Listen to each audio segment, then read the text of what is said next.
faire une petite conf détox avec un moment très start-up. Ils ont eu l'idée en 2010 sur un concert de Mika. C'est Evergig et c'est Guillaume Jouanet qui va me rejoindre pour parler d'Evergig, plateforme collaborative de vidéos, de concerts. C'est à toi. Bonjour.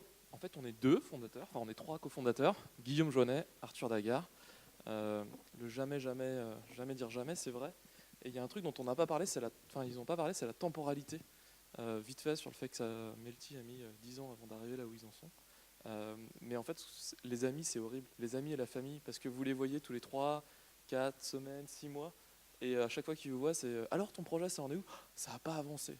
C'est horrible. Mais c'est vraiment horrible. Les employés, l'équipe, les investisseurs, ça va, on les voit tout le temps. Ça avance, ils voient que ça bouge. La famille, pour eux, on n'est toujours pas Melty, donc c'est long. Voilà, c'était pour la version précédente. Bonjour.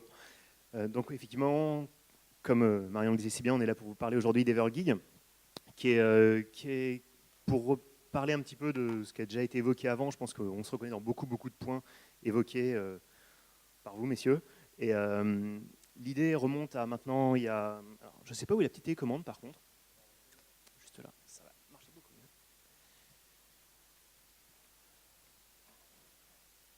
Hop.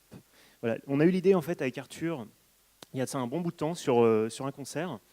Et on parlait tout à l'heure du fait qu'on fait quelque chose avec beaucoup de passion. Je pense qu'il n'y a pas de secret là-dessus. On est des gros fans de concerts, de musique, des anciens musiciens, des fous de vidéo. On a beaucoup bossé là-dedans. Et un jour, on a eu cette idée et on l'a mise dans une boîte à idées, comme souvent vous faites, parce qu'on avait une autre boîte, et puis il y avait plein d'idées, et puis il y avait les bonnes, les mauvaises. Et on s'est dit, tiens, ça c'est intéressant, on verra plus tard. Et puis on l'a ressorti très rapidement, parce qu'on s'est dit qu'il y avait quelque chose à en faire, et surtout en fait qu'il y avait un super momentum qui était lié en fait à toute l'évolution technologique des devices, avec des capteurs qui étaient vraiment de plus en plus puissants, avec des micros qui commençaient à saturer un petit peu moins, même sur des téléphones en concert, même si à l'époque c'était pas toujours ça. Et on s'est dit, il y a quelque chose à faire avec ça, avec des scènes que je pense que vous avez déjà vues tous, des scènes que vous allez sûrement revivre aujourd'hui si vous allez ce soir de l'autre côté. Et on s'est dit, qu'est-ce qu'on peut faire de toutes ces vidéos? Parce qu'aujourd'hui, enfin, même si ces chiffres datent un petit peu, en fait, 42%, même aujourd'hui, je pense qu'on va passer la barre des 50% des gens qui sont dans un concert utilisent leur téléphone pour récupérer en fait, ce qu'on appelle un souvenir. Vous pouvez aller dans un super concert qui va être complètement, même ce soir, je pense, ça va être transmis, etc. Il va y avoir des enregistrements pro. Les gens prennent des vidéos. C'est pas un problème parce que ce qu'ils veulent avant tout, c'est un souvenir. Donc, que ce soit de la vidéo, que ce soit de la photo, ils le font. Sur YouTube, aujourd'hui, on a dépassé la barre des 20% du contenu musical qui ne sont que ces vidéos UGC prises pendant les concerts par le public. Ça représente quand même plus de 5% de toute l'intégralité du catalogue de YouTube. Donc c'est quelque chose de vraiment beaucoup. On était à un moment où effectivement les réseaux sont énormément développés, que ce soit en France avec l'arrivée donc de la fibre, de la 4G, sur d'autres territoires aussi, des pays qui n'étaient pas forcément très bien câblés, mais qui sont passés directement à la 4G. Comme le Brésil. Comme le Brésil, dont on reparlera. Puis effectivement, bon, ça c'était quelque chose, plus je pense qu'il faisait partie de notre business model, mais quoi de mieux que de la musique en fait pour permettre de cibler des gens à qui vous voulez vous adresser. Bref, on s'est dit, qu'est-ce qu'on peut faire avec toutes ces vidéos qui sont aujourd'hui orphelines? C'est-à-dire que vous allez picorer une petite vidéo sur YouTube, une vidéo sur Dailymotion, une vidéo ailleurs, elle va faire 2 minutes, 3 minutes, ça dépend, il n'y a pas le nom du morceau, vous ne savez pas trop où vous en êtes, le son en général est assez dégueulasse. Et voilà, on s'est dit, on va faire quelque chose. Et donc on est venu avec l'idée d'Evergig. Evergig, on l'a lancé, on l'a longuement mûri, on l'a lancé les premières bêta versions 2012. Et ça a un petit peu évolué dessus depuis. On parlait tout à l'heure, c'est Alexandre qui parlait de pivot. On a pivoté récemment, Arthur reviendra dessus. Mais voilà, on s'est dit, on va agréger en fait toutes ces vidéos. On va uniquement prendre le meilleur du meilleur de chacune des vidéos des gens qui sont dans les salles et on va recréer un concert, peut-être pas en entier, mais en tout cas beaucoup plus long que ce que vous pouvez avoir à droite et à gauche. Et même au niveau du son, on va essayer d'améliorer l'existant parce que le son un peu pas terrible dont on parlait tout à l'heure, il y avait moyen d'en faire quelque chose. Donc on a la chance d'avoir une super équipe en R&D qui a réussi par exemple un petit miracle, à savoir vous prenez tous les sons des téléphones, qui sont des sons vraiment pas top, et en fait on arrive maintenant à les homogénéiser et améliorer la qualité globale du son. Tout ça bien évidemment de manière totalement automatisée, super rapide. Et pour pour ça d'ailleurs, on dépose pas mal de brevets ici aux États-Unis. Et voilà. Donc, on voulait faire une petite démo, mais bon, ça va être un petit peu compliqué pour Internet. Vous irez voir le site, donc sur evergeek.com. Le principe, c'est tout simplement que vous venez sur le site, vous allez rechercher un concert, n'importe quel artiste ou n'importe quel titre qui vous plaît. Et là, en fait, on va vous proposer un petit peu tous les concerts que cet artiste a fait ces derniers temps, ces derniers mois, ces dernières années. Et soit le concert va être déjà généré, et à partir de là, vous cliquez dessus, vous le regardez comme n'importe quel concert. Ensuite, vous le likez, vous l'embarquez où vous voulez, vous le partagez avec vos amis. Et si, justement, il n'est pas encore dispo, et c'est pas grave. Vous appuyez juste sur le petit bouton plus qu'il y a dessus. Et nous, en fait, nos robots vont aller automatiquement chercher tout ce qu'il faut sur Internet et vous recréer le concert pour vous. Donc, c'est une sorte de super VOD. Et en quelques heures, vous recevez le petit mail qui vous dit « Paf, le concert, c'est bon, il est prêt, viens le voir chez nous ». Ça répondait un petit peu… ce site, ce nouveau site d'Evergeek, donc, répond vraiment à l'attente des fans de musique que l'on est, des fans de concerts que nous sommes. Donc ça, on l'a fait. Mais par contre, se poser quand même d'autres questions, à savoir quelles sont nos relations avec les artistes, avec les labels, éventuellement avec des marques partenaires, parce que beaucoup de marques sont intéressées par la musique et par la vidéo, qui était un réel sujet en fait cette année, majoritairement. Et du coup, on a mis en place en fait un widget qui revient un petit peu aux sources de ce que l'on faisait. Et Arthur va vous en parler maintenant. Donc voilà, ça, c'est notre widget. On l'a lancé en bêta avec Zaz. L'avantage, c'est tout simplement qu'en fait, on a découvert un truc, c'est vachement dur de créer une marque, en fait, faire venir les gens chez soi. C'est assez compliqué. Internet, c'est plus tellement nouveau pour beaucoup de gens, donc il faut investir massivement. En fait, on peut tout simplement aller chez les gens. Et les gens qui, eux, investissent massivement en communication sont les artistes, les marques. Donc on a créé ce widget qui est en fait une partie de notre site qui permet d'être embarqué. En l'occurrence, là, c'était sur le site de Zaz, sur son Facebook également. Je ne sais pas si l'année prochaine, on sera sur les charrues, normalement. Et du coup, sur tous les partenaires. Ce site permet donc d'uploader une séquence. En fait, on peut l'utiliser avec son téléphone portable à travers des API. Normalement, on est sur une grosse star latine qui a clôturé la Coupe du Monde pour sa prochaine tournée. Je vous laisse deviner laquelle. Et puis surtout, on peut tout simplement aller là où les gens sont, là où ils traînent, et compléter ce qu'on aspire déjà par ailleurs. Donc ça, c'est le principe de notre widget. L'avantage, c'est que du coup, on travaille directement avec les labels, avec les marques.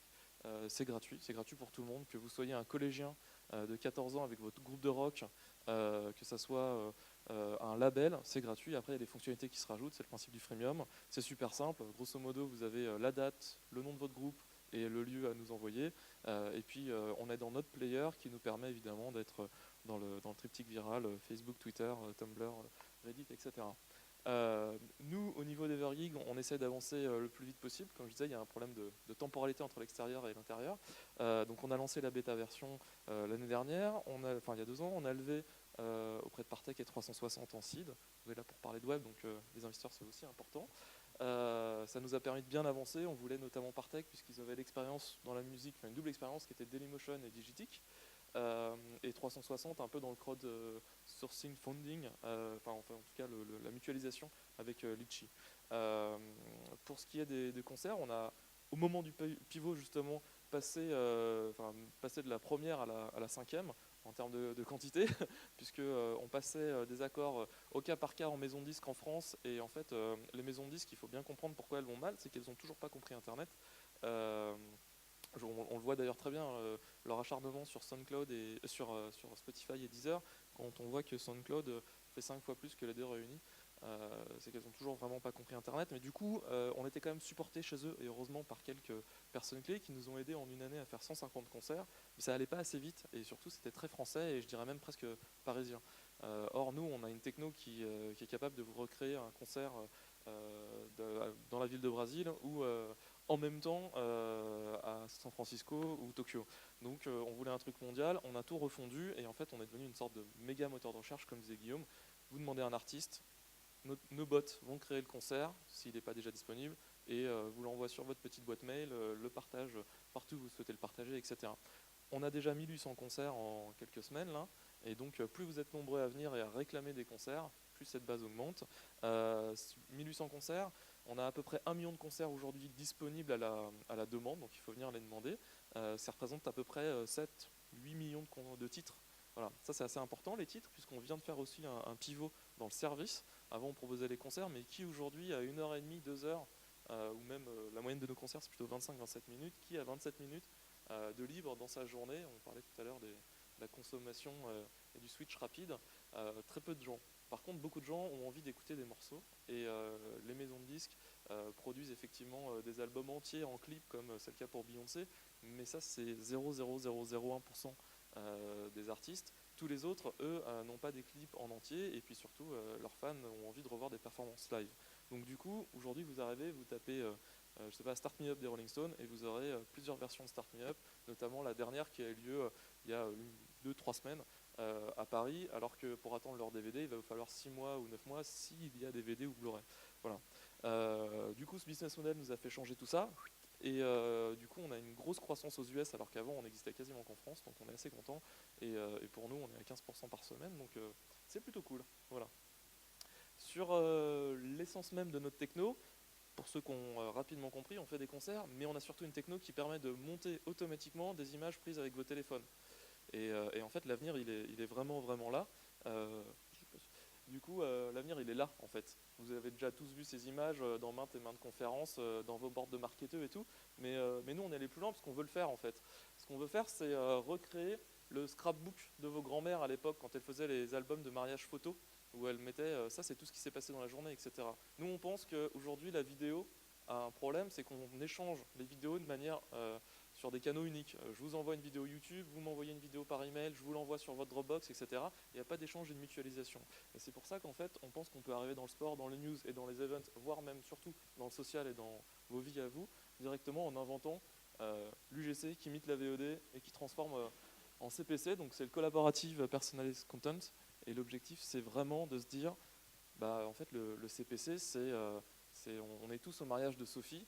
Tous les deux, on est les frères de Sophie, vous êtes les collègues de travail et vous êtes intéressés par revivre ce moment en vidéo et vous avez tous filmé des séquences. Nous, on a inventé une techno qui permet de monter automatiquement une vidéo commune avec toutes ces séquences, mais différentes. Nous, on est la famille, on voudrait une vidéo 30 minutes axée sur la famille parce qu'il y a des cercles, les cercles Facebook, les cercles Twitter, les cercles Google+, ou même vos bases d'email. Et vous êtes collègue de travail, vous avez envie de voir une vidéo de 2 minutes seulement axée sur plutôt les gens du boulot, et ben ça on est capable de le créer. Donc ça c'est notre techno. C'est aussi pour ça qu'on est financé par entre autres la BPI quasiment à hauteur de l'argent qu'on a levé, parce qu'on a une grosse équipe R&D pour construire tout ça. Et c'est là où on va. Donc la musique c'est sexy, mais vos vies c'est encore mieux. Merci beaucoup. Merci.